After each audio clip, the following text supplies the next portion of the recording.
Businesses do create jobs, of course, we know, but during the address last night, the president also talking about taking strides in the fight against climate change. Of course, those who are activists of climate change would have really enjoyed what the president had to say. Let's head back down to Cape Town now. Tumelo Mototwane for us in a beautiful Cape Town, the morning after SONA 2022. We've had a few hours to digest what the president had to say, but let's take a look then at how the world of climate change is so important to the president and what he's hoping Tumza to do about it.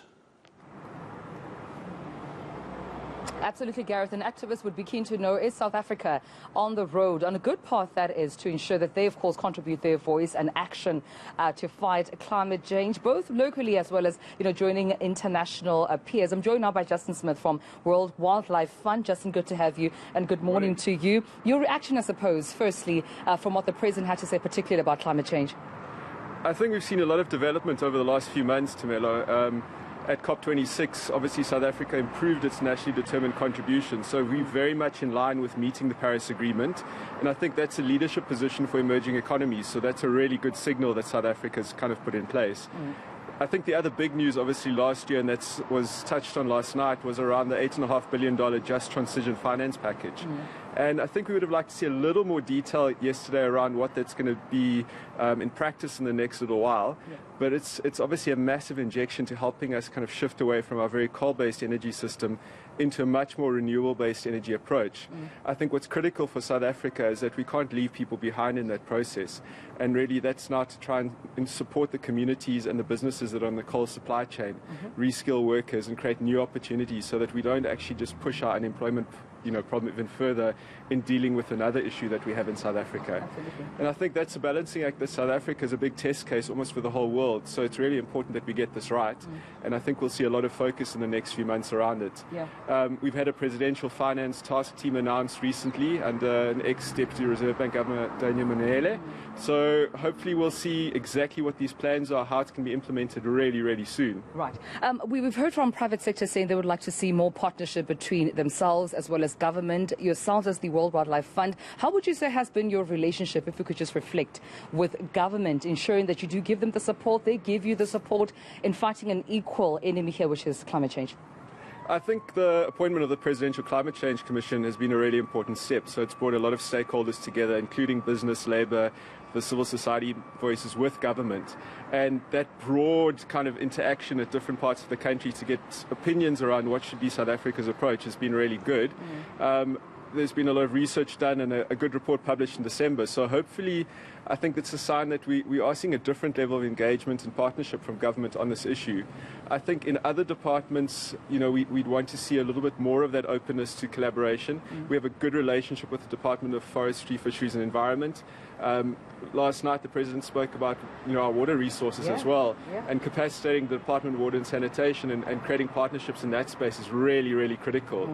We know we're a water-scarce country with big challenges, and a lot of our climate impacts are going to be felt in that water space, so we've got to get that right. Yeah, and I'm glad you mentioned water, because indeed he mentioned, water security, he mentioned ensuring the quality of water, but also the people that are appointed to sit on these boards to ensure the quality management of water resources to our municipalities is adhered to. What did you make of that? Because it seems the president has been, criticized for those who sit on these boards or sit in these powerful positions not being held accountable. I think there was a broad theme last night around, acknowledging the weaknesses and challenges we have in different parts of our governance in South Africa, which is a great step, and I think it's very pragmatic and really great that the president had, did that last night. But now it is about, removing people who don't have the skills or the ability to actually guide these boards appropriately. We're talking about water as a critical input to the economy, as critical to access for people's livelihoods. So we have to make sure it's exactly correct in terms of the way forward. Absolutely, Justin. Before I let you go, just briefly, if you may, also in addition, in his speech, the president making mention of the declining capacity of our ports, but also saying that it almost compromises the integrity and reputation of South Africa, given our import and export, of course, with other countries, and of fish produce, if I could just mention that as an example. Quite an important point, I think, the president to highlight. How do you think they can move forward in implementing, of course, some of these resolutions to ensure that all of the above, ports, agricultural sector, they're all basically reserved? President? You're right, and it's so interconnected. We obviously need a functioning transport system and public transport system for our businesses, for our people as well. There was a really big identification that agriculture still has a lot of development and job potential. It was interesting to hear about, the formalization of the cannabis and hemp market, for example. So all of that requires us to be able to export appropriately. And I think the different partnerships and the different privatization pilots that he's mentioned are a really good step in that direction. So we really hope that we can also focus on the opportunities that came out of SONA last night.